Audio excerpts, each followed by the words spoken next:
Ես խաղում էի նավակի վրա, երբ հայրս զայրացած վրա հասավ։ How many times I told you not to mess in my goddamn boat? Նա կոպտորեն ինձ քաշ տվեց դեպի ափ։ Ընկերս չդիմացավ։ Stop it! You're hurting me! Ես շտապով հեռու հրեցի ընկերոջս, չցանկանալով, որ վիճակն ավելի վատանա։ Հենց այդ պահին մայրս մոտեցավ նրան կանգնեցնելու համար։ Shut up! Shut up! Այդ գիշեր տունը լցվեց ջարդվող ու փշրվող իրերի ձայներով։ Ես փակեցի ականջներս, փորձելով չլսել մորս լացը։ Հաջորդ առավոտ հայրս հարբած քնել էր հյուրասենյակում, իսկ մայրս փախավ տնից։ Դա բռնությունից փրկվելու նրա միակ ճանապարհն էր։ Մորս հեռանալը միայն սկիզբն էր։ Դրանից հետո եղբայրս ու քույրերս մեկը մյուսի հետևից հեռացան։ Միակ բանը, որ նրանց միավորում էր, հորս բռնությունից մնացած սպիներն էին։ Ճանապարհելով այն եղբորս, ում հետ ամենամտերիմն էի, ես նրանց վերքերից սովորեցի, թե ինչպես գոյատևել հորս հետ ապրելիս։ Just keep out of the way. Don't let him see you. Fend for yourself. Որպեսզի քիչ նկատվեմ, ես ամեն օր թաքնվում էի խաղաղ վայրերում։ Ճահճուտի բույսերն ու կենդանիները դարձան իմ ամենամտերիմ ընկերները։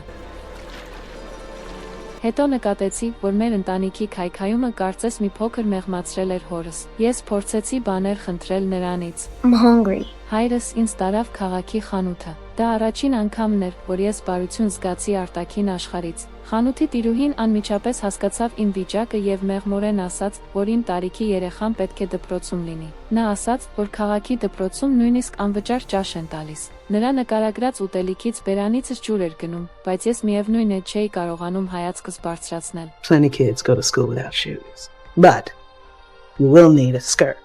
That's what I'm for. Ես չգիտեի, թե իրականում ինչպիսին է արտաքին աշխարհը, բայց մինչ հեռանալս պայուսակի մեջ մի սառնաշաքար գտա։ Արդյոք բոլոր մարդիկ էին նրա պես բարի։ Միակ փոքրիկ սփոփանքն այն էր, որ հայրս այլևս առաջվա պես դյուրագրգիռ չէր։ Նա ինձ տվեց մի հին, մաշված ուսապարկ, կարծես փորձելով քավել մեղքերը։ Ես ինձ միաժամանակ թե զարմացած, թե անվստահ էի զգում։ Oh, thank you.